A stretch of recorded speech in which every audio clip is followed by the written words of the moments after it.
Thank you for joining. We will start in a few minutes. Thank you.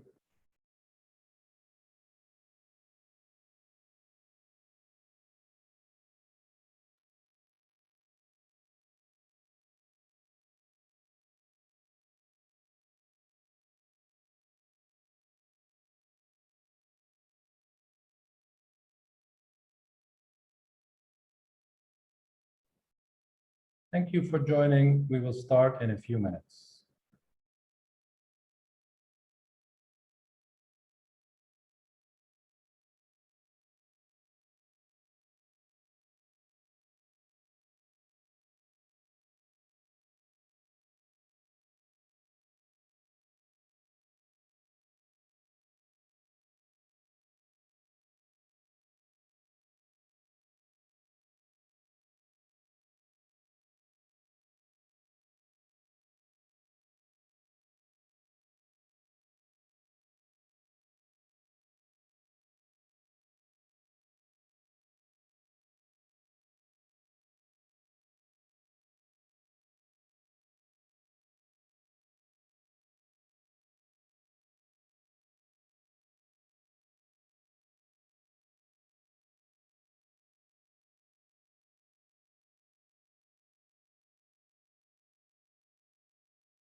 Thank you for joining. We will start shortly.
We will start in a few moments.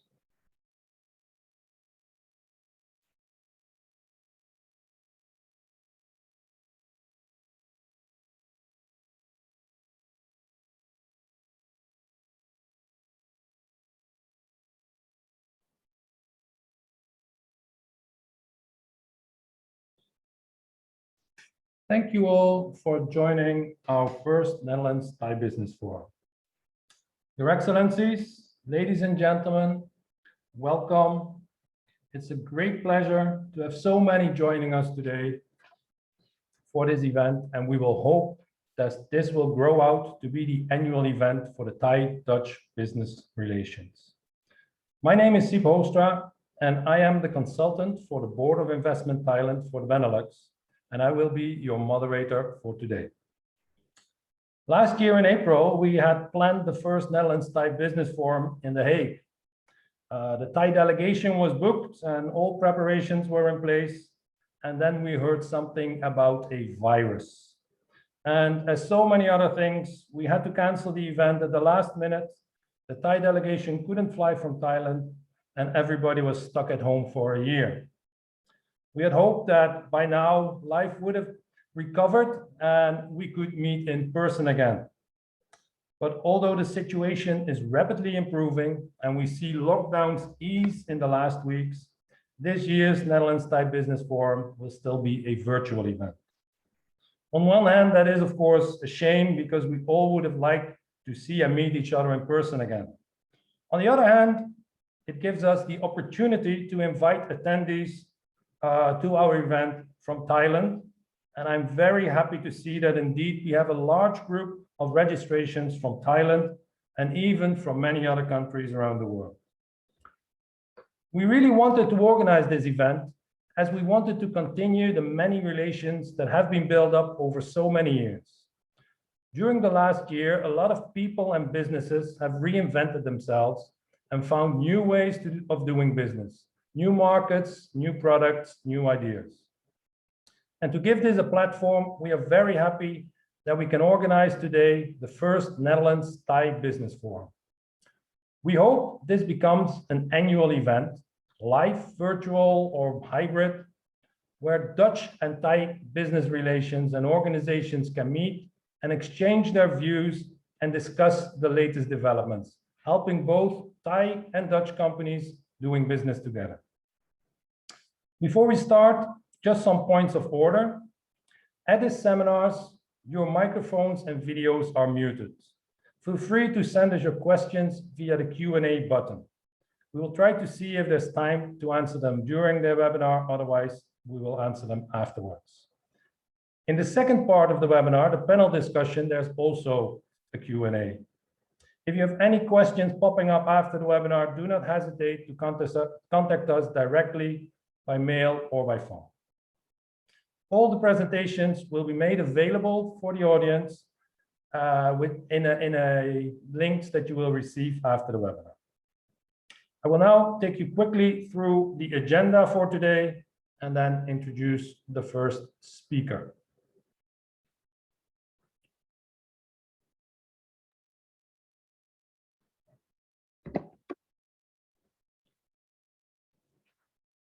As you can see, we have some excellent speakers today that will give us a better insight in the developments of the Thai economy and the impact of COVID, not only on Thailand, but also on ASEAN. Besides the experts from Thailand, we are very happy that we also have NL in Business that will lead a company forum with the Netherlands Thai Chamber of Commerce and two companies that are operating in Thailand. They will give us their view and experience on the past period, but also on what the future could look like and what they see as opportunities for Dutch business. But first, we will start with a short welcome by both the Royal Thai Embassy in The Hague and the Royal Dutch Embassy in Bangkok. First, I would like to introduce His Excellency, Mr. Chatri Archananum, the Thai Ambassador to the Netherlands. Mr. Chatri only arrived in the Netherlands since a few months, and he arrived in the middle of COVID here in The Hague. Therefore, maybe he has seen the difference of the COVID situation in Thailand and the Netherlands, and we're very interested to hear from him. Mr. Chatri, please. Well, greeting from and Sawadi from The Hague. On behalf of the Royal Thai government and the Royal Thai Embassy, allow me to welcoming you to the first ever sessions, the Netherlands Thai Business Forum. It is our hope that this session will enable all of you to learn more about investing opportunities in Thailand with regard to the strength and our competitive advantage. You may know that Thailand possesses a long track record of enabling business-friendly policies. Despite the disruption caused by the pandemic, I would say Thailand remained an attractive investment destination within many international surveys. I'm not saying this because I'm Thai. The World Bank has upgraded our ranking on ease of doing business from number 26 to number 21st. We are also currently in number 40th position in IMD World Digital competitive ranking and number 44th in WIPO Global Innovation Index. Bearing that in mind, allow me to further highlight the opportunity to invest in Thailand. Firstly, Thailand prime location and with its international character is central to conducting business operation in the region. We are part of the mainland Southeast Asia and connected to the Indian Ocean and the Pacific. Thailand and Netherlands share important geographical and economic similarities, which make both countries natural economic partner for one another. We consider Netherlands as a gateway to Europe with her excellent logistic network, and perhaps vice versa, Thailand is considered as a gateway to Southeast Asia. So with our major upcoming infrastructure development projects, such as Mataput Industrial Port, Phase 3, the high-speed rail link 3 airport, the development of Utapao Airport, the Eastern Economic Corridor, I would say Thailand will be a forefront investment destination in the region. Secondly, the Thai government continue to develop telecommunication infrastructure to support the country transformation toward a digital Thailand.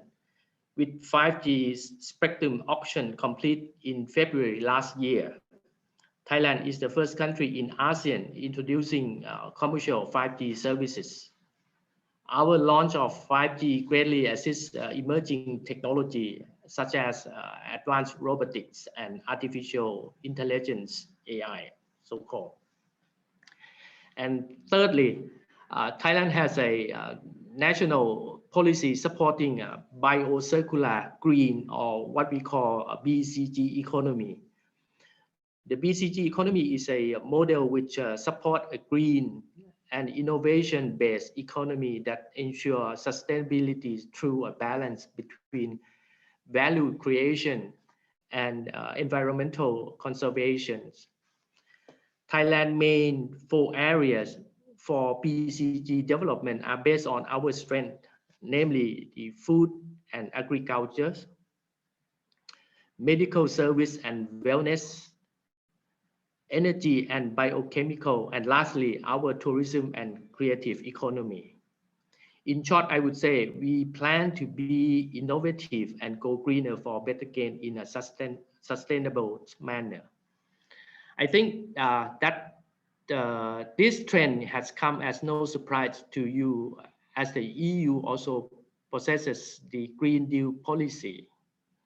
So with Thailand BCG national policy, perhaps the Dutch investor may consider to embark this venture in this journey with us.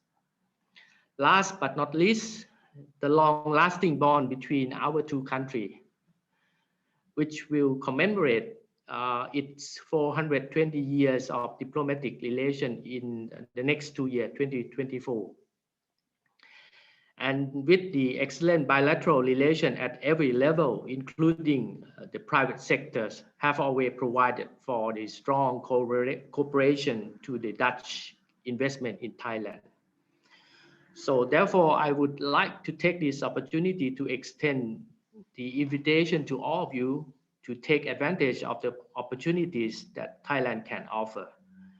We stand ready here to engage with you through our embassy and our office of the Board of Investment in Frankfurt, as well as our Commercial Affairs Office in The Hague.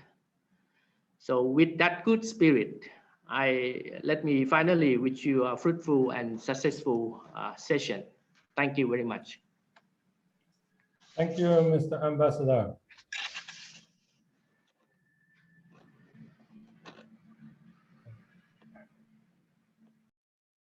Okay, thank you very much. Our next speaker is the Dutch ambassador in Bangkok, Mr. Kees Rade. He will be leaving his post the 1st of July, and his successor, Mr. Remco van Wijngaarden, will start in Bangkok on September 1st. Kees Rade is unfortunately not with us in person today as he had to travel, but he was so kind to send us a pre-recorded message.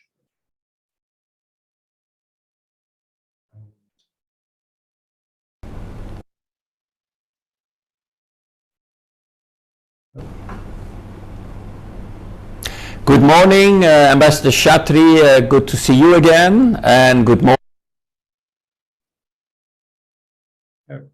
to all the distinguished speakers and participants from the Netherlands, and good afternoon, of course, to the participants participating from Thailand.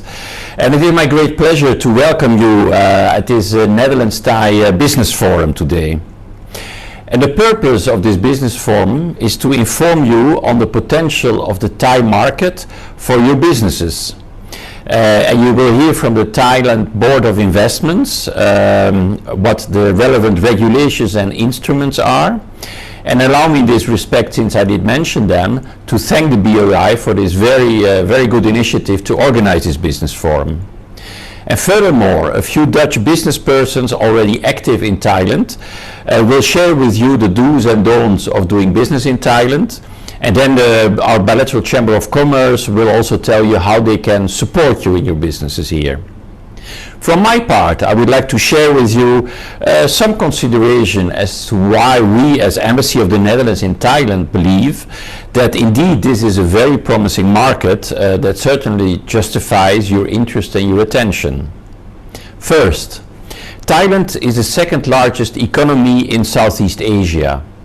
It offers many opportunities as a manufacturing hub in many sectors, and it is an interesting market with 69 million consumers. And the country also holds a strong position as the gateway to the ASEAN Economic Community, which is a market of in total more than 650 million consumers. The COVID-19 pandemic, and of course I have to refer to it, has a great impact on everything. And Thailand's heavy reliance on exports and tourism makes it more exposed to this impact than any other country in the region. However, Thailand's economic growth did better than expected in the first quarter of this year. And exports of goods also have bounced back, following a recovery of Thailand's main trading partners. So yes, definitely COVID had a serious impact on the Thai economy, but the recovery seems stronger than expected. Recent international surveys, some of them released before the COVID pandemic, show that Thailand has managed to maintain and even increase strong position for favorable credit and investment worthiness, as well as in public health areas. Just two examples. Thailand has come first on the latest ranking of Bloomberg's top emerging market picks, which studied the outlook for 2021 of 17 developing markets based on 11 indicators of economic and financial performance. Another example, it was ranked 6th in the Global Health Security Index 2019 by Johns Hopkins University and 8th in this year's Healthcare Index by Numbeo. In addition, a Thai company was approved by AstraZeneca to be a COVID-19 vaccine production and distribution center for the whole of the Southeast Asian region. This proves Thailand's high standards on biopharmaceutical and vaccine security. So Thailand is certainly a promising market. But I think more in general, the whole of Southeast Asia deserves attention when it comes to business opportunities. Recognizing this potential, we organized a Dutch virtual trade mission last year to Thailand and 4 other countries in the region. And we focused on 3 sectors: agriculture, water, and waste and circular economy. First, agriculture. Massive transformation is taking place in global agri-food value chains. Because of the COVID-19 pandemic, consumer preference, and the digitalization. And this offers great opportunities for Thai and Dutch food producers to redesign the food value chains together for healthier and more sustainable food. Second, water. A number of initiatives have been taken in this sector between Thailand and the Netherlands. So we signed, for example, an MOU on integrated water resources management and climate adaptation with Thailand's Office of National Water Resources in March of this year. And at that occasion, we organized the first Thai-Netherlands water dialogue to co-create solutions for our common challenges as delta countries. And cooperation on saltwater intrusion is already being developed. And then on waste and circular economy. And I think this aligns perfectly well with Thailand's biocircular and green economy strategy.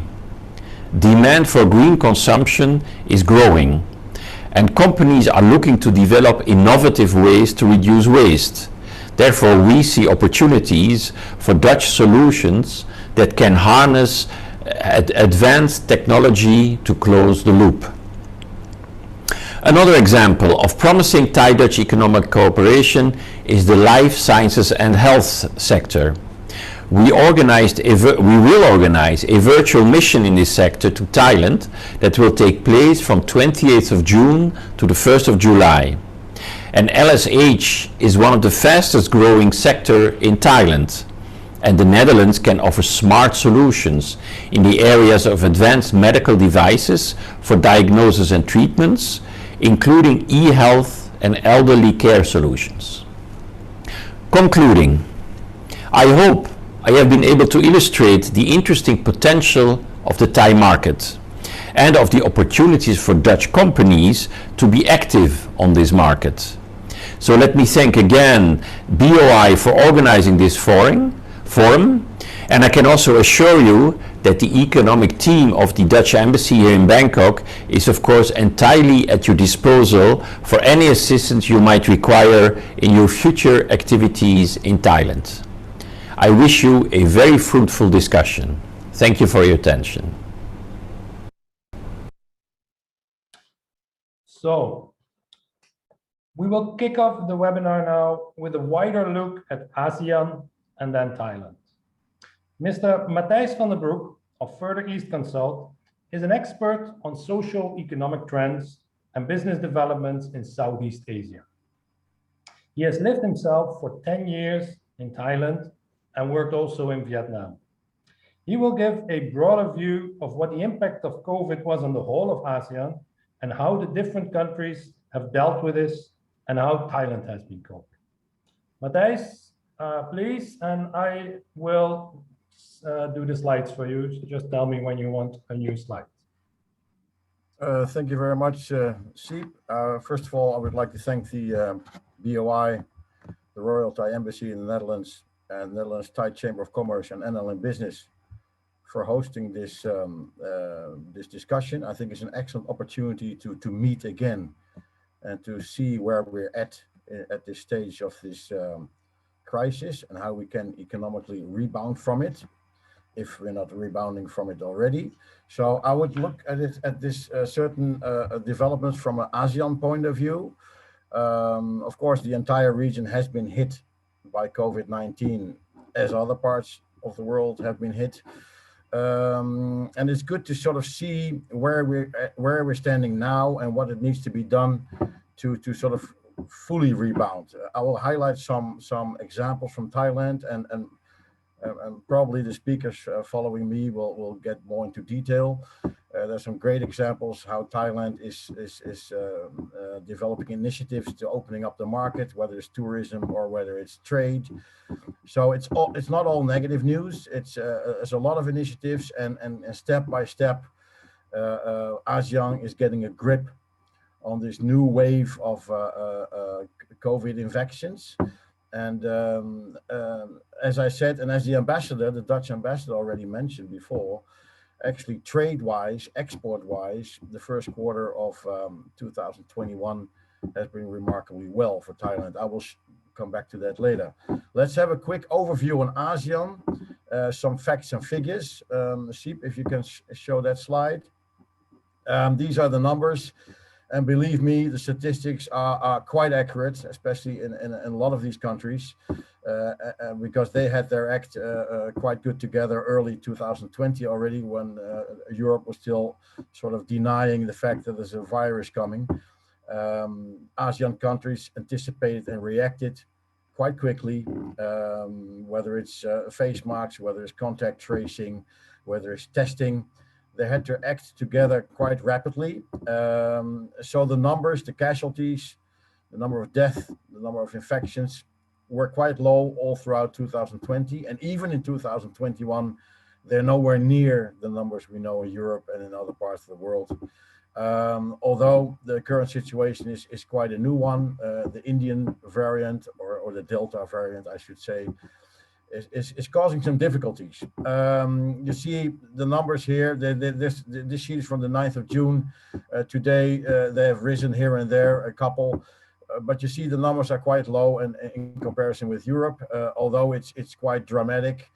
And we're entering a new phase now of how to deal with this virus per country and regionally, and each ASEAN country has his own approach, but has also communicated and aligned initiatives from the neighboring countries.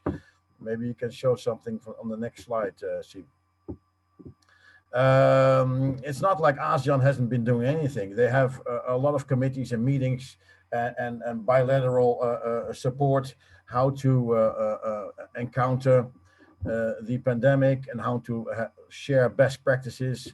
Thailand is one of the better countries in Southeast Asia. Vietnam and Singapore are examples for the entire world, actually, along Taiwan and South Korea.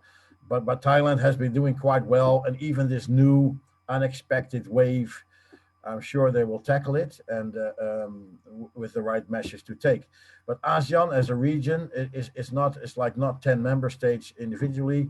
They are closely together, whether it's on a financing part, whether it's on a travel part, in responding to this corona crisis.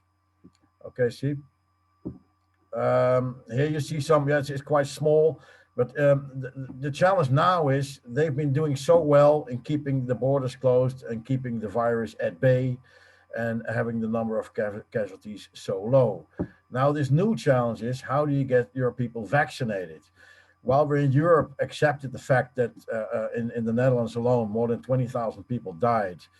Those are the ones that were registered as corona death, so probably it's much more. We accepted that fact, and now in 2021, we're responding with a massive vaccination campaign, which is bearing fruit, And of course, Southeast Asia has been far more successful in controlling the virus initially, but now we are entering a new phase where the vaccination strategy has to come off the ground. In fact, only Singapore is on the level that Europe knows as far as first dose vaccination goes, and even second dose vaccinations. And surprisingly, Cambodia is doing quite well in submitting vaccines quite rapidly. Actually, a friend of mine who lives in Cambodia, he was already vaccinated, and along with his family a month ago, and received his second dose 3 weeks ago. So it depends on the country, but it is a challenge. And you see Vietnam, which was probably one of the most successful countries in curbing the virus in the first stages, now is having a hard time getting enough vaccines in and getting the population vaccinated. So that's sort of a new reality, a new challenge. And but I'm sure that countries like Thailand and the neighboring countries in ASEAN, they will catch up quite rapidly. It may be a struggle in the initial month of this year, the initial half year, but then it will go rapidly to the next stage of having enough vaccine and vaccinating the population as extensively as possible. Siep?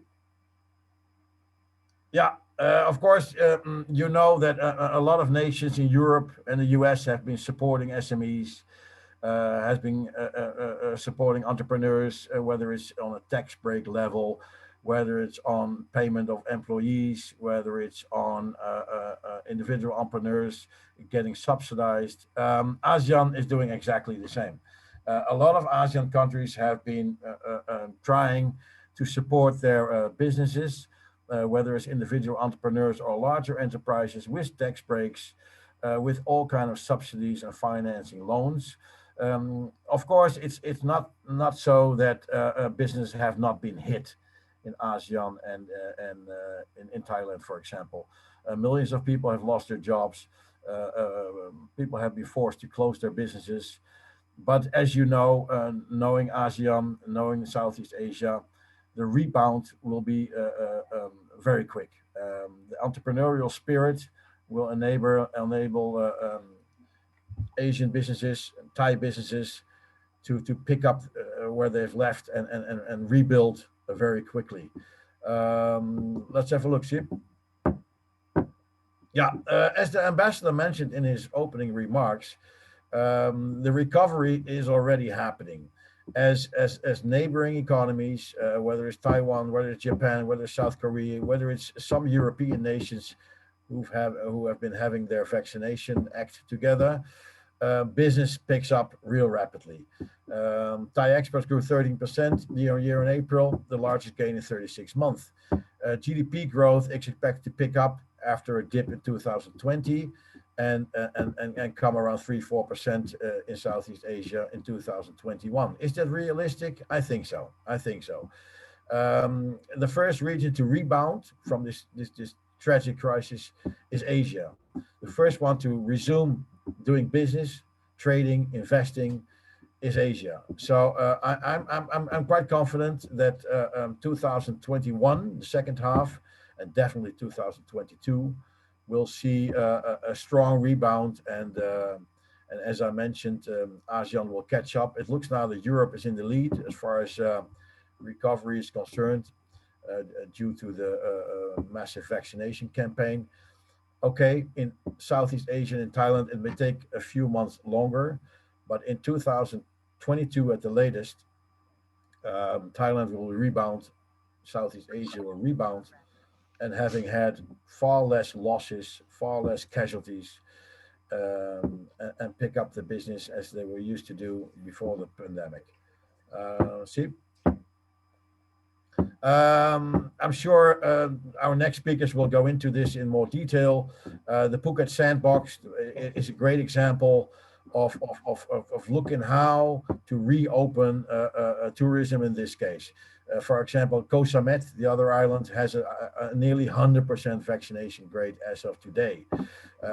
Phuket is getting there. Bali, the Indonesian island of Bali, is looking carefully at how Phuket is approaching this initiative and is vaccinating rapidly the entire population of the island. So Phuket is a real clear example. I wouldn't say a pilot, but it's a real clear example how to go about this.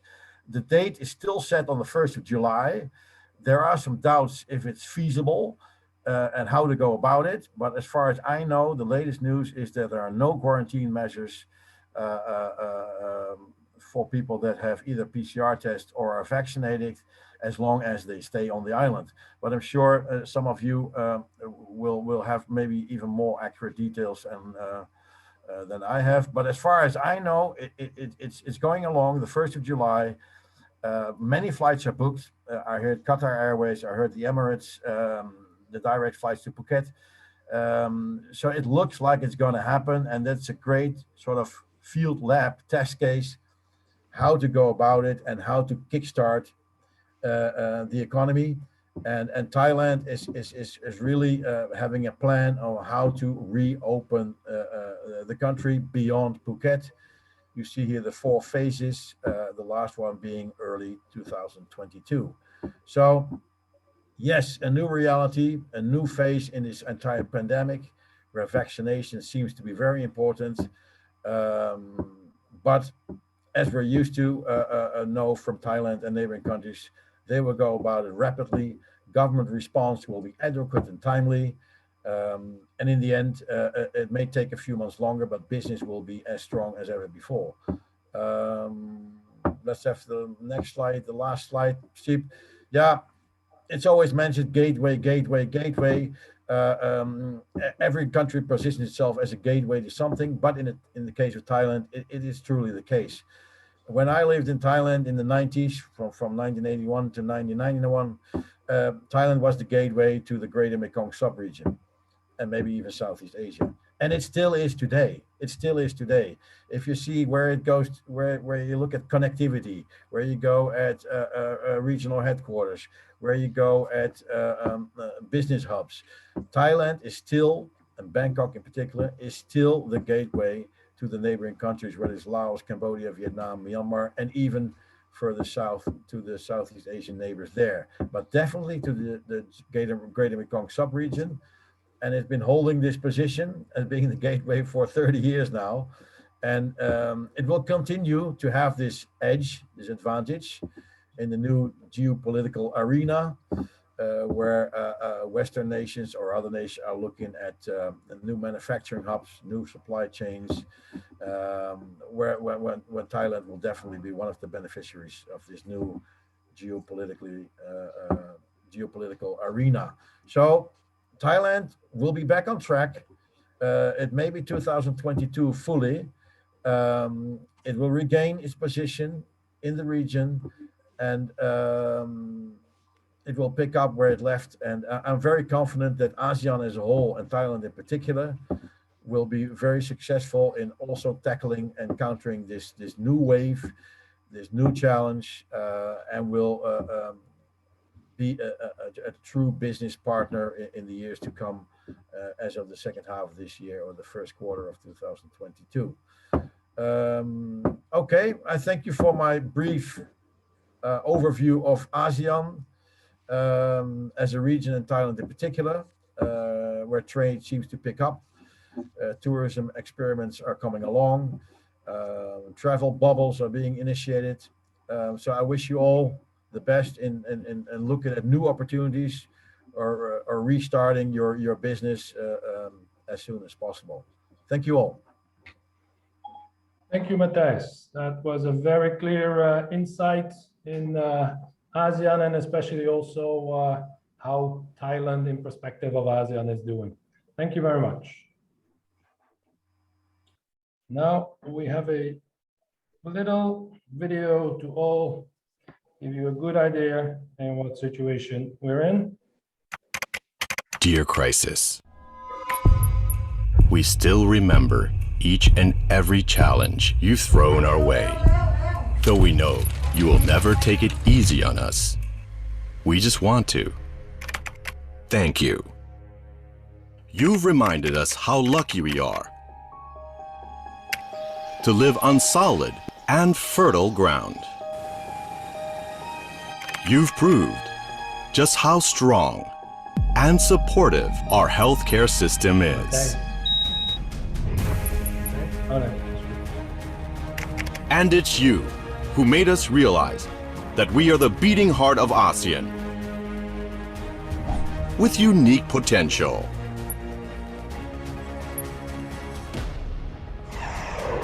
Our people are not only highly skilled, but willing to adapt and maximize advanced technologies. Thank you again, Crisis, for preparing us even better for the future than ever. Thailand, the land of resilience.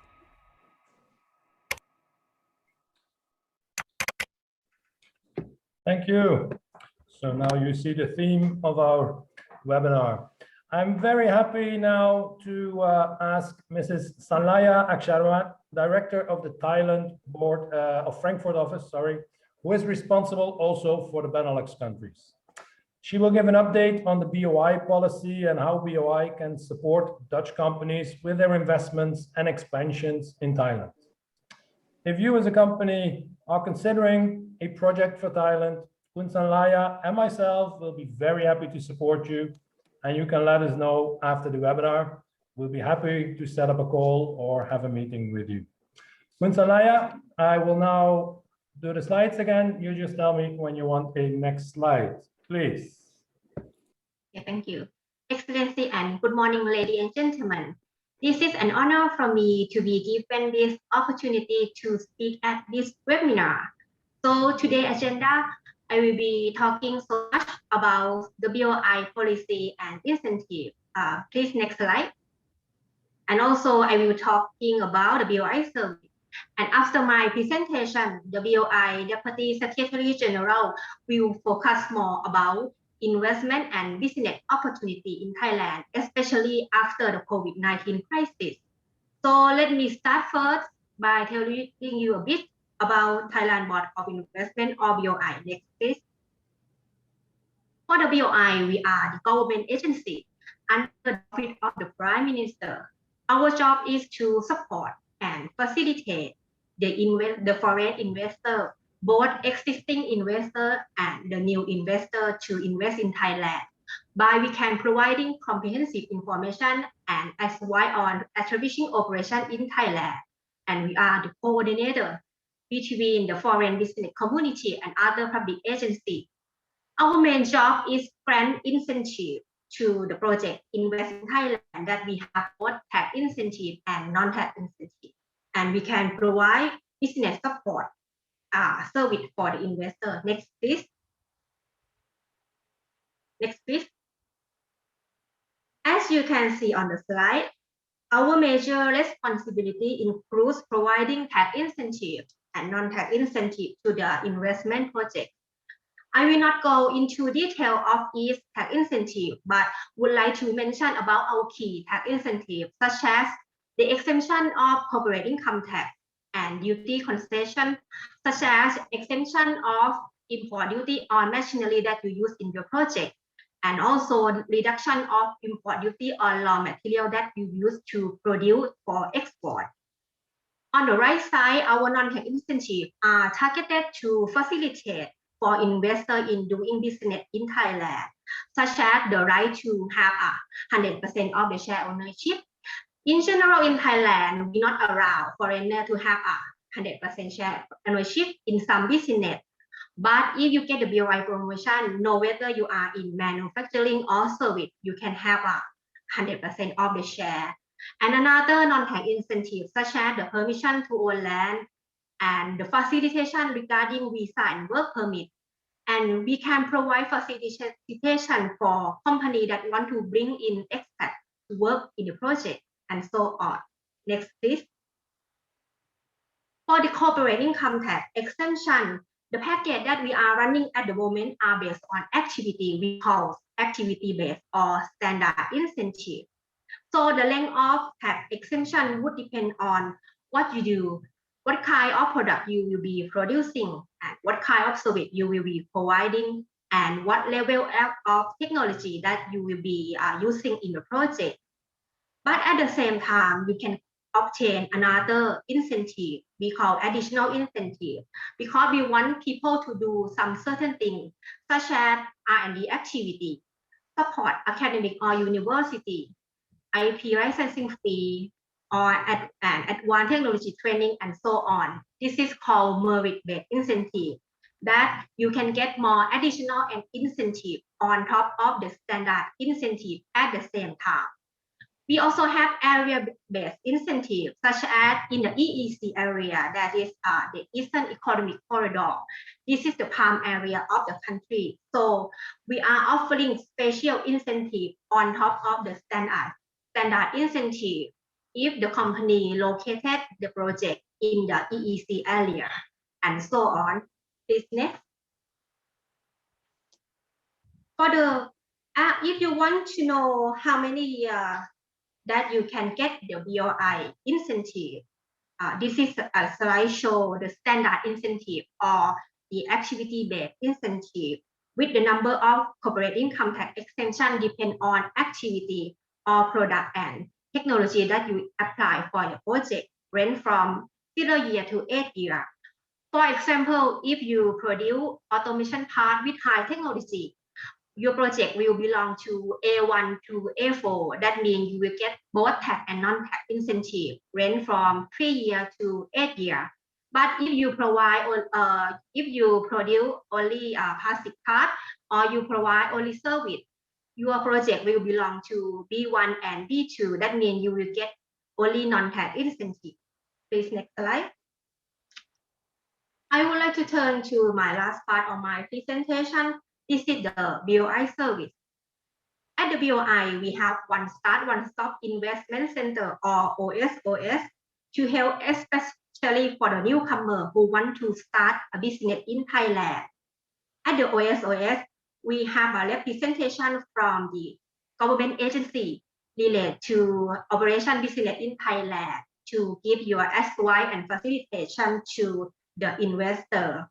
And at the same time, you can register your company ID, your tax ID, and employer ID at this OSOS at the same time. We also have a one-stop service visa for work permit that provides service only for BOI promoted company. This is the service within 3 hours, shorter than you go to the normal channel. Next, please. If you don't want to start a business in Thailand, but you want to work or invest in Thailand, this is an option. We have a facilitation called Smart Visa. The Smart Visa is targeted to attract high-skilled expats or technologists and senior executive, investor and startup to work in Thailand. This is quite a special visa because people who get this visa no need to get the work permit. And you can get the maximum of 4 years of visa, longer than the normal visa that you will get 2 years. And another incentive that attached to Smart Visa, such as your family also get this Smart Visa and also can work in Thailand as well. Next, please. Last but not least, I would like to introduce about our business matching service for the investor. This is called Industrial and Investment Linkage Development or BILD. We have the unit that can provide this service for the investor. Our service such as part sourcing, joint venture, technical assistance, and finding partner. Especially for part sourcing, we can arrange the event to between the buyer from overseas to join with the part manufacturing in Thailand. And every our service are free of charge. Next, please. This is the contact point for the investor. You can feel free to contact the BOI headquarters in Bangkok and also the BOI office in Frankfurt that we are covering Benelux country. That's all of my presentation. Thank you. Thank you very much, Kun Sanaya. Very clear. Thank you. Now, I'm very happy that we have as the following speaker, Mr. Chanin Kauchan.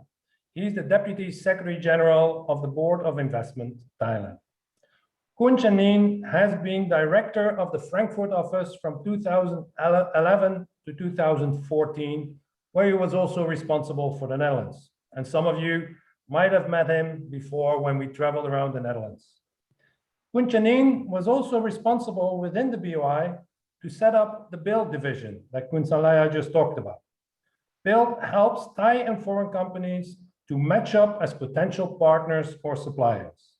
And as a result, the BOI organizes also every year Subcon, the largest industrial subcontracting and business matching event in Asia. You can also participate on that, and later at the end of the webinar, I will talk a little about that.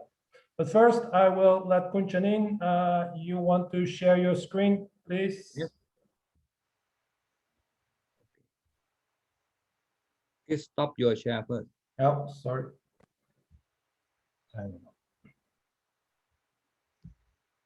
Okay. Okay, thank you, Chef. Good afternoon, everyone. Nice to talk to you over the online webinar. I'm very sorry cannot travel to Holland for many long time. I miss Thailand, Holland as well. Okay, my presentation today is about the business investment opportunity in Thailand. So I have 10 minutes, right? Yep, 10 Okay. minutes.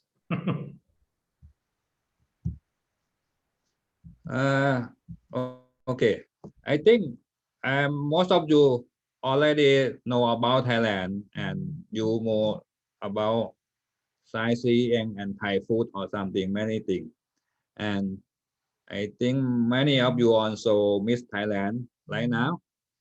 So we are going to open the international flight for tourists in the next July from to Phuket first. It's the Phuket sandbox that Smith is already present to you. So, but in to industrial side in for the opportunity for in Thailand. Actually, Thailand not only the tourist sightseeing. I think many of you already realize on that. We are one of the big automotive maker to export all over the world, more than 130 countries that we do. So Thai product is still the number one, number two of the export value is the automotive and electronic and electrical products. That is our major product from Thailand.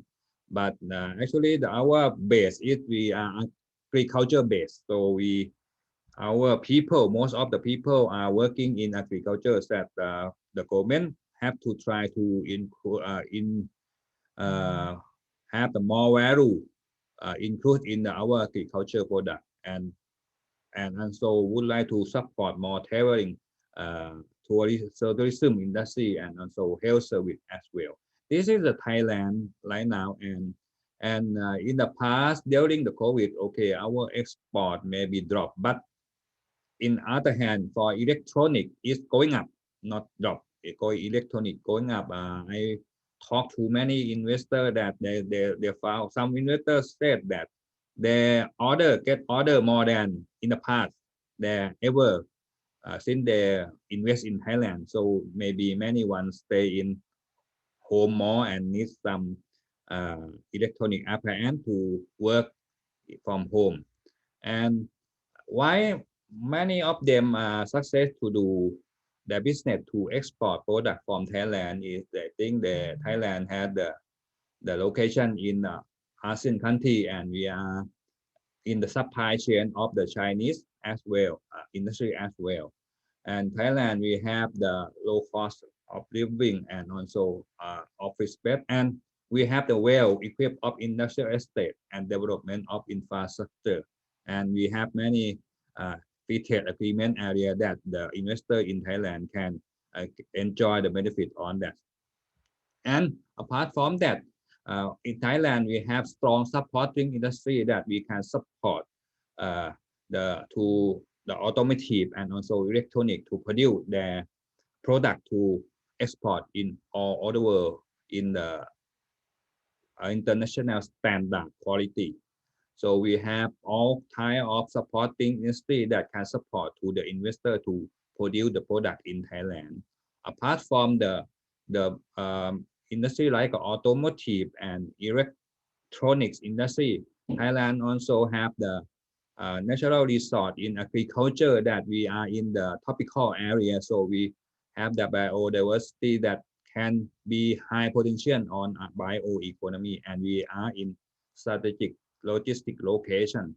And Thailand now we promote the green energy promotion. That means for the future of the business, they would like to have the carbon neutral business that can be possible in Thailand as well. And I think many of the investors who are in Thailand already has opinion that to work in Thailand, Thailand has in the open society and dynamic economy. So people in Thailand welcome foreigner as a guest, and the worker who work with the foreigner, they adopt to the culture of worker of working culture to the worker. Like in Thailand, we have the Japanese investor, so Thai people can adopt themselves to the Japanese style. And in other hand, for electronic like a hard disk drive, it's from American, from Europe, and also automotive also from Europe. So the Thai people who work in that company can adopt themselves to the culture from Europe as well. And now more more investors from China, so they can adopt themselves to the culture of Chinese, the working culture. This is the good point of Thai people. That why I think that is why many investors come to Thailand. And in Thai people also adopt to the service from the new technology very well. So like e-commerce, right now the growing of the e-commerce in Thailand is very high. So many one just order food from home and have the delivery by the motorcycle or something like that. And Thailand, we are in the location that the less risk from the big natural disaster. So you can see that when they have storm come, they will going slowly until to Thailand, not so strong. And we have a stable business related policy, and we have stable financial system. We have the high foreign reserve, currency reserve, and low public debt from the government. And we have stable policy on the financial system that many of the investors love to invest to Thailand. But the challenge of Thailand, we right now, I think not only Thailand, many countries have got this challenge is about climate change, that we have to do awareness on the environment impact. And Thailand also going to have the aging society. By this year, Thailand will be nearly complete to the aging society in the concept of United Nations definition. And in the digital age, we also have many disruptions that Thailand had to adapt ourselves to get the benefit of digital technology. If we do not adopt to digital technology, we will be disrupted. So that's what we have to do. And when COVID pandemic come start from last year, that will accelerate our country to adopt to the technology faster. With many companies talking about digital technology, like some company cannot do e-payment through internet, but when the COVID come, they can do. Before that, many companies said we cannot do ask our employee to work from home, but when the COVID come, many companies can change the culture, let their worker to work from home. This is true that we have to adopt to the digital technology that, and we have to on the way to adopt on that technology for a long time.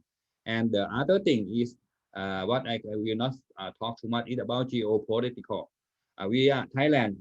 We are among the China big one near to my country and Europe, western side that we have to adjust ourselves how to we work together with our partner, both partner like this. From that challenge, I would like to point out what will be the objective for our in Thailand. For the climate change, so the government promote biocircular green economy (BCG). So that means any industry related this, we will put them on the top target industry on the top point that we would like to promote. So since we are in tropical area, we will have many kind of natural resort for the tropical area that will be potential raw material for biotechnology for the future in our world. And we would like to promote more on the recycle, upcycle, and also about the green technology like a smart city, green energy, smart energy, and also green mobility, something like that. Thailand, we set target for green mobility that by 2013 we will have the car register in our country about 30% of the total number of car registration will be from battery electric vehicle, and we target that by then later than we will have the 100% BEV as well. And so the government work hard to promote the BEV industry in Thailand, and to support on this microelectronics semiconductor is important industry to support them. So I am now going to revise the policy to invite more investors in semiconductor to invest in Thailand and convince the existing investor to expand their facility in Thailand as well.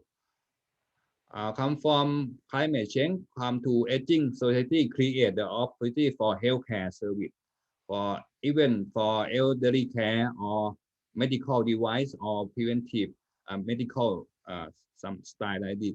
And for business, we need automation to support them because aging society we have less the worker, not many workers, so lack of worker in Thailand. But okay, even we can import worker from our neighboring country to support us. But okay, in long run we have to rely on our country ourselves, so that we try to adopt business to use more automation, even the factory or even in the agriculture area. We would like to put more on smart farming, something like that, and utilize the digital technology. So this is the opportunity that I think investor can see that Thailand will promote on this industry and can get the benefit of this industry. So this is the chance for the one who are in this industry. Again, I can summary that will be BCG related and healthcare and automation and digital like a software or electronic, or come to support the factory in Thailand to be smart factory and support the farmer in Thailand to upgrade themselves to smart farming. And Thailand set the target industry. You can see that we have 12 target industry that already matched to our the challenge that we have to meet face in right now and in the future. And but other thing is the human resource development, that to develop people to fit with the future industry that we need. BCG, I already talked many of them like that. I will concentrate on them again. We need to promote Thai farmer to adopt themselves to be smart farming. And I learned that Netherlands have many technology on this. I think this is the opportunity for Thailand, from Thailand for Netherlands investor, and also biotechnology for food, biotechnology for healthcare, for pharmacy, or like a plant-based protein or something, or insect-based protein. That we already start someone already start some activity like this in Thailand, but still plenty of room for you to come to join. And also recycling business. That's it. What we are going to manage. Energy also another feature that we would like to promote more, because we need to make sure that business in Thailand will be carbon neutral. So the electricity supply them will be green electricity. So we are going to promote the smart grid system in Thailand, and also more renewable energy in Thailand. Even now we have many investors invest in the solar system to produce electricity, but we still need more investors. And also automotive, as I told you, that we would like to change our business from the traditional automotive to the next generation automotive, that is BEV, battery electric vehicle. So we put the maximum incentive for investor to invest in this industry, like a EV. The investor can get up to 11-year corporate tax exemption, and the part of EV can get the exemption up to 8 years, and maybe can get more on the merit base, like if they are doing R&D or something like that. And also smart city, we would like to develop many areas to be smart city to get the better living of people from smart city. So this is the opportunity for you to do business in Thailand. And this medical, I already talked about this. Okay, this is a summary. I would like to some short summary again. For investment from biotechnology related and infrastructure, I do not talk. We would like to promote on the water transportation system to get the lower logistic cost, and Netherlands good on this. I think this is your chance to do, and also water management technology. If many of you already in Thailand will know that when rainy season we have the flooding, but in after rainy season we have no more water because of the not good water management system that Netherlands already have this good technology. So this is your opportunity to do on that. Apart from investment, maybe you can looking for sourcing. I think Sip will talking about this later. You have many chance to sourcing industrial part and product from Thailand. On also outsourcing manufacturing, like you already develop some product. What you would like to have some factory to produce for you. I think you can come to Thai company. They will welcome and work together with you. And do not think and don't worry about the copy. Thailand people not has many style on that. You can see if we are good on copy, we can copy many products, but we don't have our own product. We still work for our partner who come to Thailand.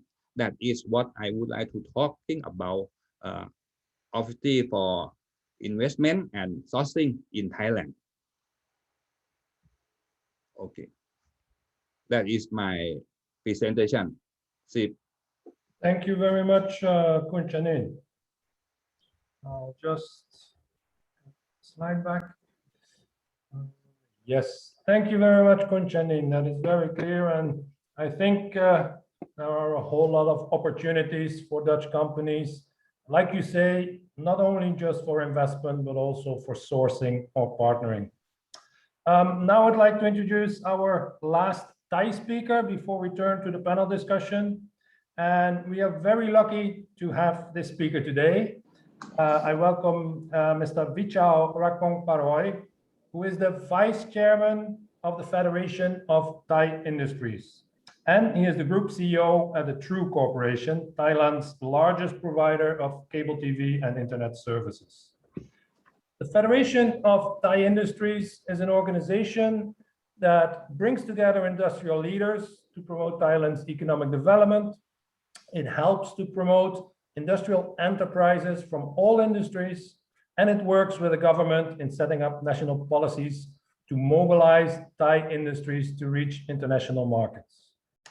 For the Dutch attendees under us, you could compare the Federation of Thai Industries to what VNO-NCW does in the Netherlands. We are very keen to hear from Khun Vichao how the Thai industry is responding to COVID and what opportunities you see for collaboration between Dutch and Thai business. Khun Vichao, I understand you want to share your screen, please.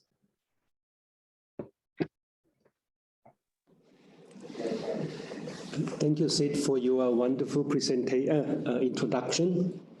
Let's get the screen up. All right. My topic today will be on looking ahead, Thailand economic relief and recovery post-COVID-19. Good afternoon, Sawasdee Krap, or I suppose good morning in the Netherlands. Next page. I'll just briefly talk about the Thai economy today. As you know, in Q1 2021, economic activities were affected by the second wave of the COVID-19 outbreak. Perhaps due to a bit of complacency, the second wave caught everybody off guard in Thailand. By April, it actually turned out to be quite severe versus the first wave. Today, Thailand's economy still needs more state support for monetary and fiscal policies. This, in my view, goes without saying. In fact, the Thai government can take a more aggressive approach. The Kingdom of Thailand's debt to GDP level is quite low, and our foreign reserve is quite substantial. So we can actually do a lot more. The private sector views the Thai economy is still facing high risks today from the spread of the new wave. Specifically, the tourism industry is impacted extremely hard. However, the world economy and our trading partners have clearly shown signs of recovery, especially in the US. This last point is particularly important to Thailand because we are an export-oriented country. If there is a silver lining, it is the export sector. This year, even with the pandemic, Thailand registers a double-digit export growth, and we expect the growth to continue for the rest of the year. Next page. The key factors in the recovery of the Thai economy. First of all, measures to stimulate domestic consumption and injecting cash into the economic system. As I have mentioned a bit earlier, with $280 billion in foreign reserve and a very low public debt level, there are plenty of room for us to rejuvenate the economy. Secondly, is the financial and tax measures. These are rather self-evident. There are numerous initiatives to help the people, SMEs, and enterprises. For example, cash handouts in different forms, matching funds, debt moratorium, asset warehousing, etc., are the programs are currently in place right now. Thirdly, obviously, are the investments and employment promotion measures that have to be put in place. Most prominently among them all are the targeted industries in EEC, or in Thailand we call the Eastern Economic Corridor. Next page, please. Why Thailand? You might have heard from the previous speakers why is Thailand, and I just want to give a bit thought in the Federation of Thai Industries perspective. Number one is the government stimulus and remedy measures. With this first bullet, I'd like to share with you that $33 billion are earmarked for the people's hardship alleviation efforts. Secondly, is the economic recovery stimulation programs actually in place today. And thirdly, healthcare projects that the government has been focused on. The second bullet, again, just like the Deputy Secretary General of the BOI has mentioned, is BCG policy. The bio, circular, and green policy is today formally a national agenda. The third bullet point, we believe that is uniquely or favorably favoring Thailand is the international cooperation and agreements. The latest success is obviously RCEP. Nowadays, Thailand has inked 13 FTAs with 18 countries, 13 free trade agreements with 18 countries. And there are many more on the table being negotiated. Next page, please.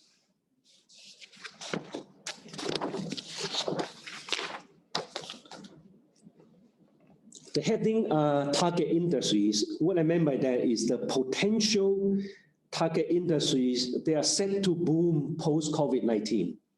First, next generation automotive, particularly on EV or electric vehicles. Thailand is known as the Detroit of Asia. So our country will benefit tremendously from this mega trend. Intelligent electronics. We export a large amount of electronic components and equipment to the rest of the world. With the advent of 5G and IoT, or Internet of Things, there will be rapid development in this field. Advanced agriculture and biotechnologies, which the previous speaker has mentioned about, food for the future also. In this case, meatless protein included. The high value and medical tourism, which is another area. Today, tourism and quality healthcare are the two areas Thailand are actually doing particularly well. The convergence of these two are already emerging, and we will leverage on this particular trend. Automation and robotics. Because Thailand has a large manufacturing base, more and more automation and robotics are being deployed. Aviation and logistics, medical and comprehensive healthcare. In terms of healthcare, the pandemic forces the people to focus more and more on healthcare. The breakthrough are rather apparent right after this pandemic and during this time.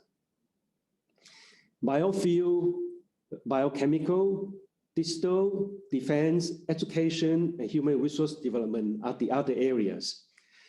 I'd like to touch a little bit on the digitalization issue. The COVID-19 outbreak really accelerates digitization in people's daily life, in trade, and in services. And there is really a paradigm shift going on right now. And in terms of education, the pandemic actually painfully reveals there is a digital divide. Therefore, reskilling and upskilling of the labor force are imperative from now going on. Before I go forward, to summarize up the target industries as a potentials, I'd like to take a note here, is that the Netherlands today is the largest EU direct investment in Thailand, or EUDI in Thailand, at $13.8 billion by Q1 2020. On the other side, the Netherlands is also the #1 Thai direct investment to EU, about $11 billion. So our two countries has a wonderful track records of mutual trade. Next page, please. Now let's talk about the pathway to economic recovery. They are short-term, medium-term, and long-term. Short-term, it is quite obvious to us, fast procurement of vaccines and vaccination rollout are extremely important. As one of the previous presenter has shown, that the vaccination rate in Thailand is still very low, in a very, very low single digit. So unless this effort is bearing fruit, a full recovery going to normality will be a bit difficult. Secondly, we believe that in the short term, creating a vaccine passport platform to facilitate domestic and international travel is very, very important, particularly because Thailand is very, very dependent on the tourism industry. The tourism industry actually contributes to more than 10% of the Thai GDP. Thirdly, for the short term, continue to stimulate the economy and assist those affected by COVID-19. This is self-evident again. For the midterm, promote Made in Thailand policy. This is to encourage the government sector, the private sector, and the consumers to use goods produced locally to sustain the Thai economy recovery. The second point is to drive export growth for the recovery of the manufacturing factor, which at this particular point we actually observed signs of revivals. Thirdly, support private investment. And fourth, upgrade labor capability by reskilling and upskilling. In this particular regard, I mentioned briefly a bit earlier. Next page.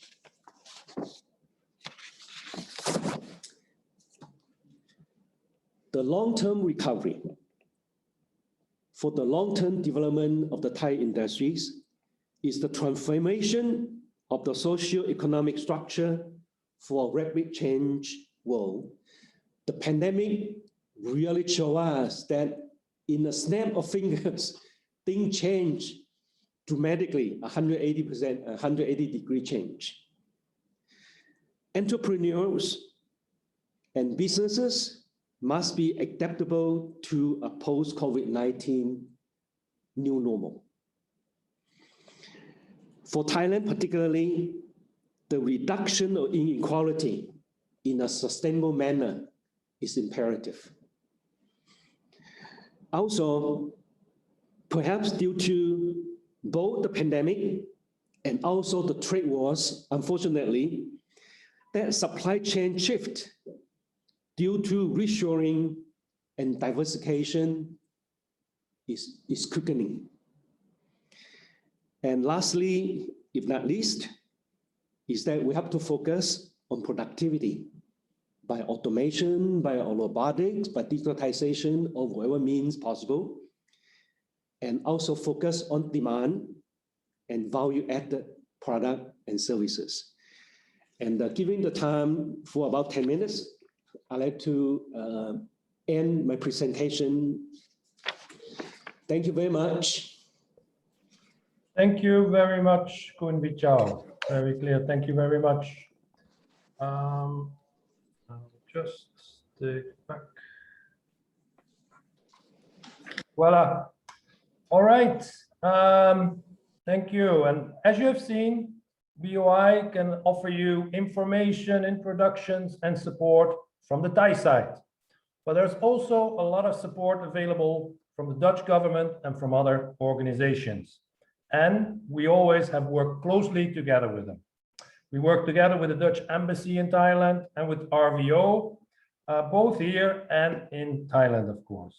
And we always recommend you to make sure to contact them as well when you are investigating the Thai market. For today, we are very happy to have participating NL in Business, another Dutch organization that helps Dutch companies with their business abroad. Jeroen Haver, International Business Manager for NL in Business in The Hague, will lead now a panel discussion where he's joined by Hans van der Born, the Executive Director of the Netherlands Thai Chamber of Commerce in Bangkok. And they will discuss with two companies operating in Thailand how they see Dutch and Thai businesses working together. Jeroen, I think the floor is yours. Please. Okay. Thank you very much, Siep. And good morning to all in Europe and good afternoon to our friends in Thailand.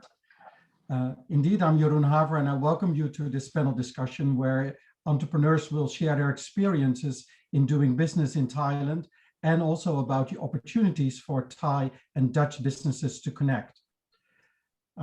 We have some 30 minutes for this discussion where there's also room for Q&A.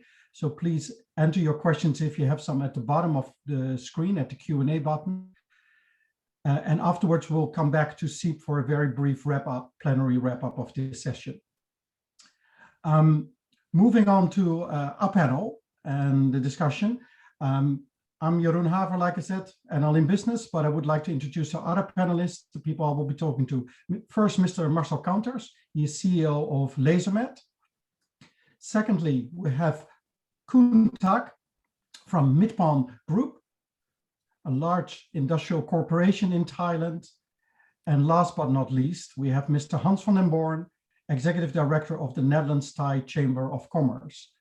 And we as NL in Business are very pleased indeed, as Siep also said, that the Netherlands Thai Chamber of Commerce, but BOI and also the Dutch Embassy in Thailand play an important role, are key partners for the soft landing of Dutch entrepreneurs to Thailand. So I would like to start with a few questions to Mr. Marcel Kanters first. Yep. And Marcel, very welcome. Thank you very much. Can you hear me?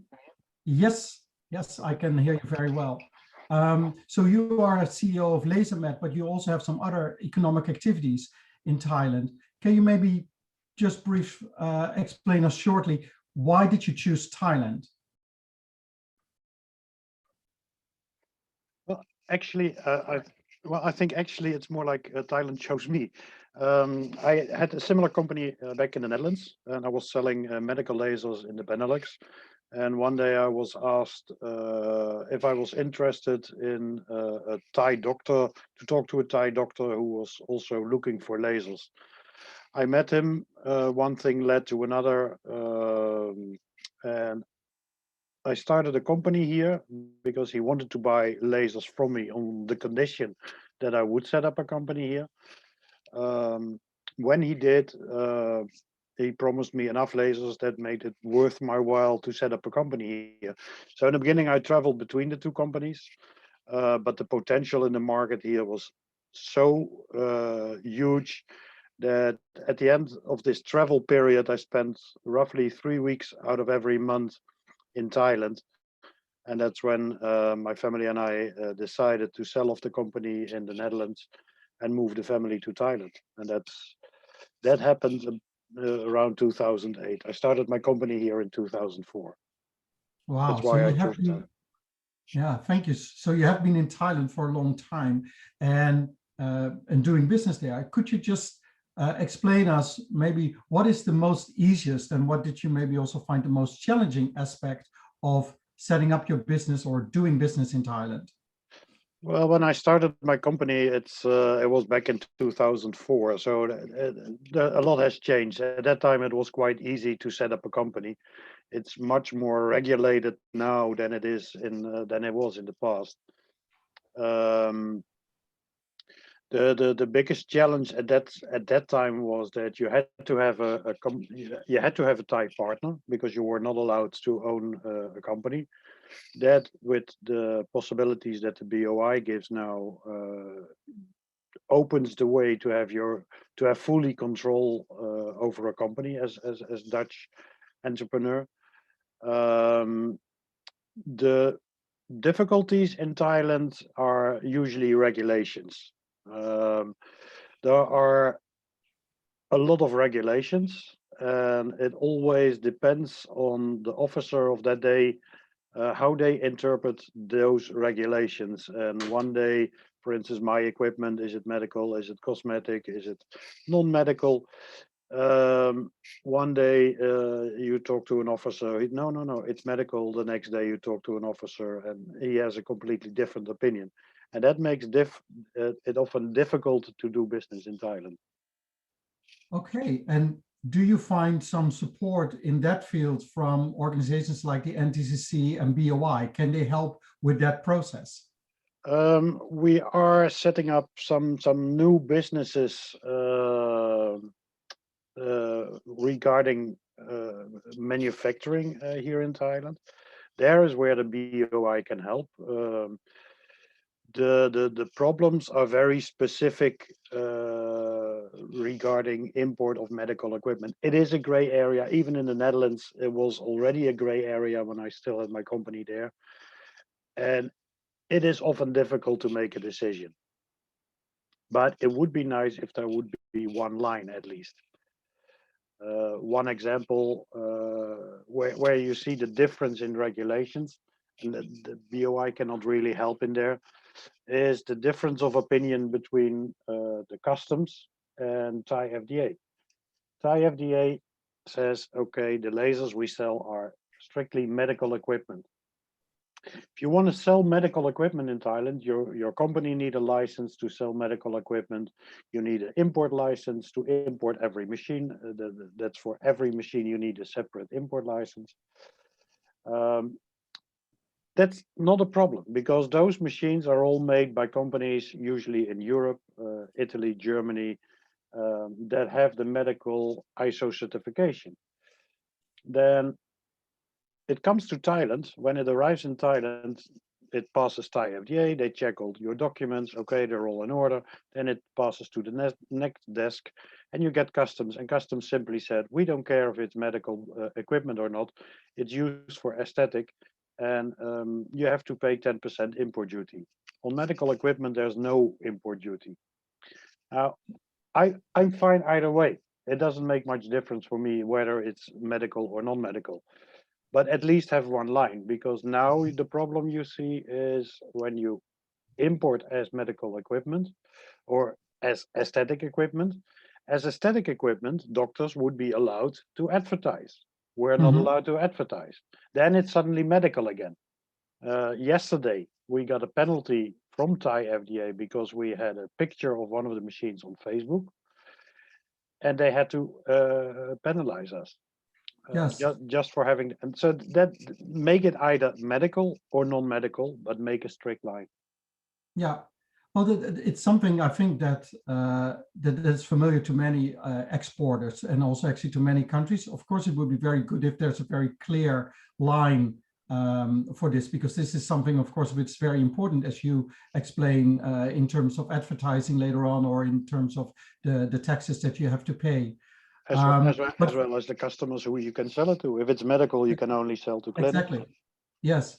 So, well, thanks very much for bringing this to the attention. And I think this is certainly something that maybe BOI and also the Federation of Thai Industry can also look further into how this process can be improved.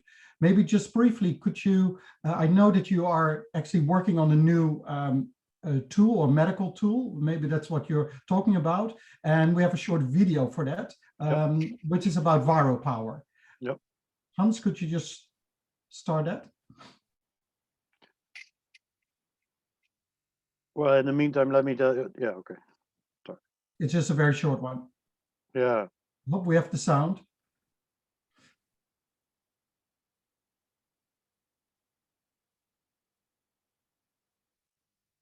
Maybe you can just briefly talk through it. If the sound doesn't work. This device is made in the Netherlands. This one is definitely, luckily, not qualified as medical equipment. It filters the air and it purifies and kills all the viruses in a room. You see often shops advertise that at night they clean the room with UV light.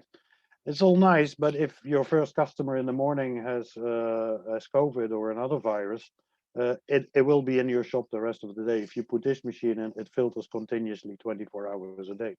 So it's much safer for restaurants, schools, shops, offices, basically anywhere.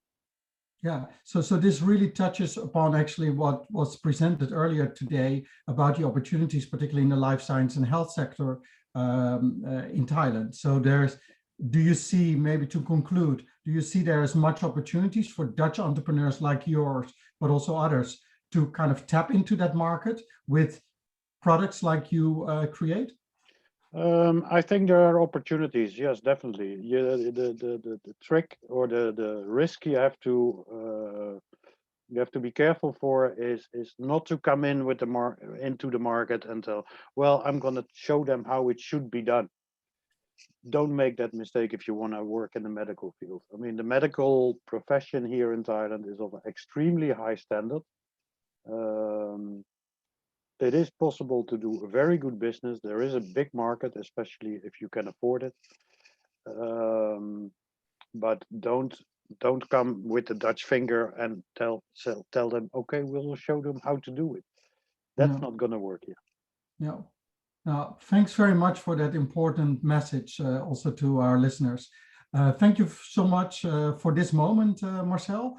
I'd like to move on to Mr. Kuntak from Midpon. And Kuntak, very welcome to you as well. Yes. And yes, could you maybe just briefly say something about Midpon, about the activities that you do? Yes, our group is a sugar-based company. We are the sugar mill. It's about 60 years old and seem to be very conventional industry. Some said that the sugar industry is the sunset industry maybe 20 years ago, or during the late 80s or the 90s, they said that the sugar industry will be the sunset. But we still survive, that some of us still survive and some of us are move on. So the way that we are be able to survive is not that easy, because we have to employ all the research and development and all those innovation and technology, both technique and science together to turn our waste to the value. Because of the sugar price, you know, that is not really making you a lot of money by you have to be the price taker of the market, but you have to make the value of the did you hear that? Okay. Hello. Yes, please go on. Okay, you have to make the value of the waste that in the industry to go. So the BCG that you heard everybody mention about the bioeconomy, the circular economy, and the green economy is the key that keep this industry rolling on, and this is the future. You can see on the right-hand side that I divided to the first generation, second generation, and third generation. The first generation is pure sugarcane grower in the field, and you're making a sugar for sweetening. And the second generation that you convert all those waste or the byproduct to energy, to ethanol, to fertilizer, you know, so on and so forth. We seem to be passed through the second generation, and now we move on to the third generation. We convert sugar to the lactic acid, which is the base of the bioplastic. This is our future. We have to convert the sugar to like a low-calorie sugar or the diabetes-free sugar. We convert the yeast to be the new source of the protein, and we move to the functional food and all those the functional feed, or use that sugar to do something else. That you see that this pyramid and have agriculture at the base, which is our first generation, and we have to move on that. But it's not that easy that you can move up to those pyramids with the low volume and high value. We need the technology, and we need a lot of research and development. This is open up the opportunity for the Dutch or the Netherlands to move on. Last but not least, that we have a project that we can be able to combine all those business together. Let me share that we are the sugar belt, and we based on the northeastern part of the Thailand, and so we have a project we call Khon Kaen Innovation Project. I will give you the short video clip and telling about what it's all about.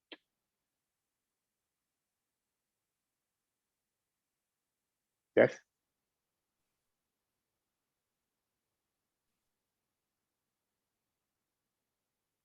Hopefully the sound will work. Let's just see. I think that Hans is also maybe ready to show the video, so. Correct. I'm trying to open the video, but it's not working now. Maybe we can come back later to that video. Yeah. Yes. Yeah. So, or we can put this video on the clip for everyone to interested. I just tell a little bit about this project. It's the innovation center that we try to make the eco environment for local and international business to join and to meet. It's a place to meet, and it's a hub in the northeastern part of Thailand. Is center among the Greater Mekong region and link it to the China and to the Southeast Asia and ASEAN. So we focus basically agriculture modern, where the modern agriculture like smart farming. We focus on the food industry. We have a food lab there. We have, you know, the biotechnology, which I think is matching a lot of the Dutch company. Like right currently that we do business with the Corbion, which is the Dutch company that they do lactic acid to convert it to the bioplastic, which is our, you know, future plastic as well, that convert sugar to the lactic acid. Yeah. Yes. Yes. So it sounds like that the innovation center that you are setting up is very similar to, for instance, the valley that we have in Wageningen in the Netherlands, where also a lot of the companies around food and smart technologies and waste come together. Is that also what you're kind of looking at, like for stronger connections with companies and kind of like a structure like the Wageningen Food Valley? Yes, it is. That's why that, you know, early that we are the first company of Thailand to get to the member of the Food Valley. And we think that this is a little food valley for Thailand in the Northeast because of the agriculture-based business are in the Northeast of Thailand. But we cannot live with the only agriculture. We have to move up to those pyramids. Correct. Okay, and so you mentioned also some companies like Corbion that you're already working with, Dutch companies. So what I hear from actually both of you, both from Marcel and from you, Khun Tak, is that there are actually a lot of opportunities for Dutch and Thai companies to connect, and particularly in these industries like life science and health, but also very much in the bio, green, and circular economy that has been explained today by many speakers already. I'm just looking at the Q&A briefly to see if there's some questions that we can maybe already put to the panel. And I think, Marcel, there was one question, I think, for you from someone who would like to know more about your air filter, whether it can also kill COVID-19. Yes, it certainly does. We have reports from 2 universities who have tested it, and it clears the room. A 30 square meter room is cleaned of 99.9% of viruses within 30 minutes, including COVID. Great, great. And there's also a question from Koen van Gene, and he asked whether there's also a BOI equivalent in the Netherlands, and that's the Netherlands Foreign Investment Agency, the NFIA, and they are supporting all foreign direct investment into the Netherlands. And actually they also have regional offices, like BOI has that in Europe, and NFIA has also quite a few offices around the ASEAN and Asia region. So if you would like to know more about that, you can go to investinholland.com where you find more information, but you can also contact me or BOI to know more about that. So I would like to actually to move on to Hans van den Born from the NTCC. Hans, you are very much connected to both MidPon, to Khun Tak, and also to Marcel. They're also members, I believe, of your organization. Can you briefly say something more about NTCC and how you look at the opportunities between Thai and Dutch businesses?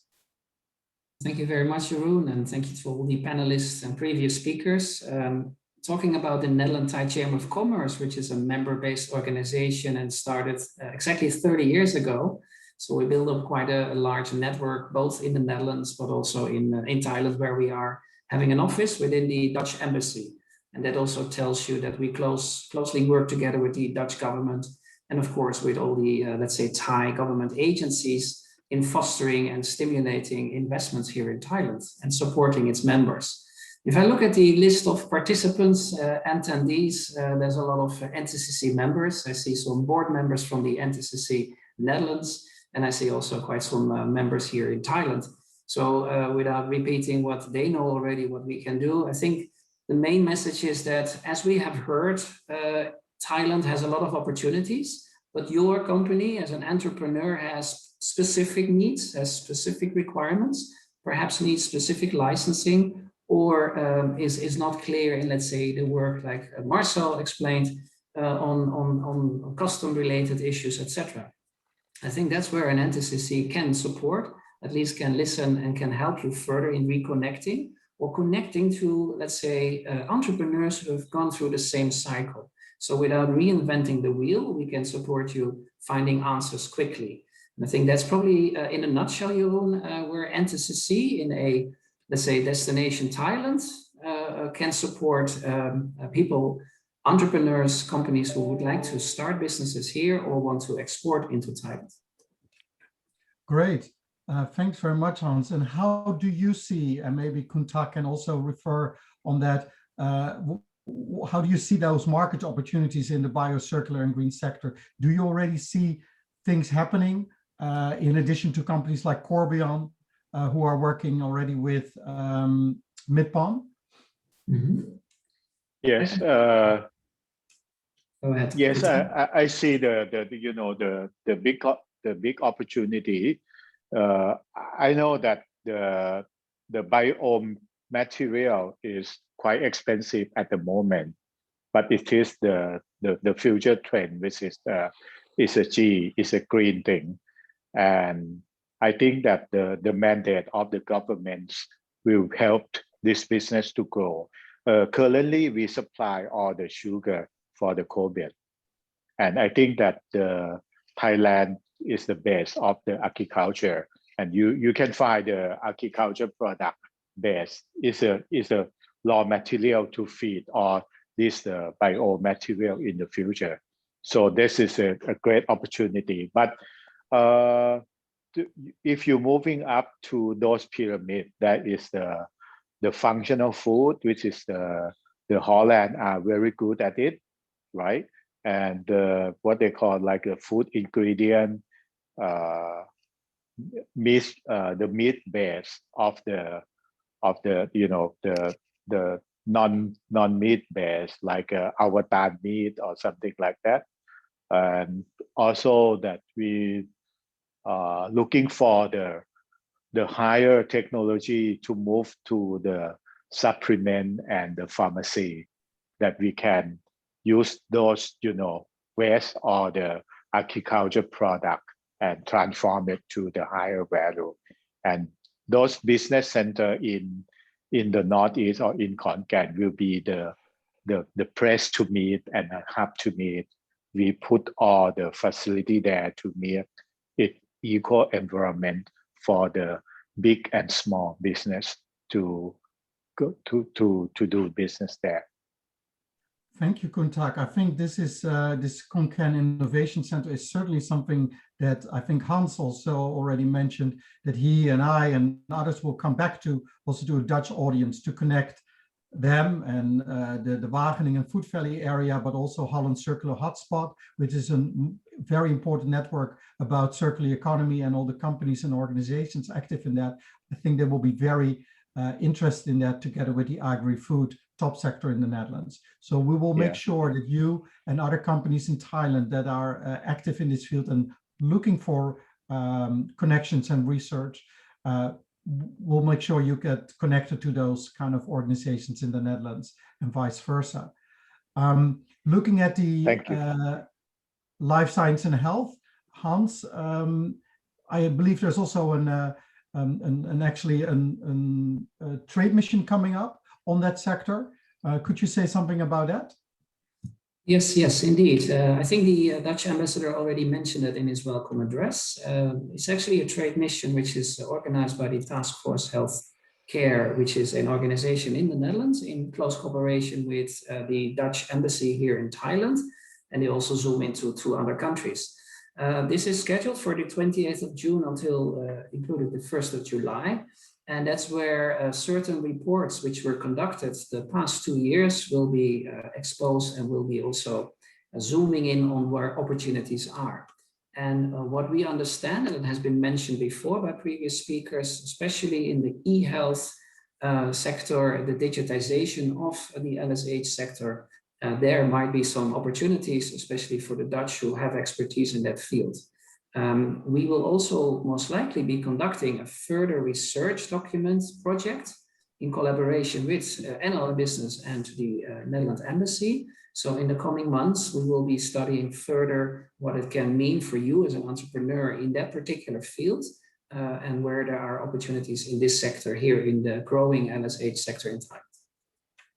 Great. Well, thank you very much, Hans, and also thank you very much to Koen Tak and Marcel Kanters for sharing your experiences about doing business in Thailand and the opportunities for Thai and Dutch businesses to connect. I've seen in the chat and the Q&A that are already some entrepreneurs really connecting with one another. So if you have any further questions on this, please feel free to contact either Hans, myself, or of course also BOI. We're all working together and we'll make sure that your questions will be answered. And so I would like to give the floor back to BOI, to Siep. Thank you very much and hope to see you at the next opportunity. Thank you very much, Jeroen. It's very good to hear from the ground, from the people who are in Thailand, how they're operating and what they see as the opportunities, and also some of the challenges. But I think we're coming to the end of this year's Netherlands Thai Business Forum. It's clear that despite COVID, and in some cases maybe because of COVID, there are many new opportunities opening up. Unfortunately, it's not yet easy to travel from the Netherlands to Thailand or vice versa, but we hope that the post-COVID era will arrive soon and that we will be able to rebuild our current relationships, build new ones, and grow our mutual businesses. We hope also that you got an appetite for doing business with Thailand. And you've seen there are many people, organizations there to help you. Of course, BOI Thailand is there to support you when you are considering investing in Thailand or expanding your current activity. We can also help you with sourcing and finding new partners and suppliers. For that, I would just like to point you to the special event that is coming up, the SubCon that we were talking about. From 22 to 25 September, there will be the SubCon fair again that will be held in Bangkok, where we bring Thai companies together with foreign buyers and partners. SubCon is ASEAN's largest industrial subcontracting and business matching event. And through BOI, we invite companies from Europe for, unfortunately, at the moment, a virtual matchmaking program. It's free of charge. Of course, when you're located in Thailand, you can visit SubCon and get the same support. In case you are interested to meet with potential suppliers, partners, let us know and contact us and we can help you further. For any further questions after this webinar, you can always contact us either in Bangkok at headquarters, either at the Frankfurt office, which covers the Benelux, or through ourselves, the Benelux representations. We're based in Brussels, and you find the contact details on this slide. This brings us to the end today. I would especially like to thank all the speakers for their contribution to this event. And now all is left to thank you also for attending this webinar. And we hope to see you soon back, hopefully in person, otherwise virtually again. Thank you very much. Krap kun krap, and see you again. Bye-bye.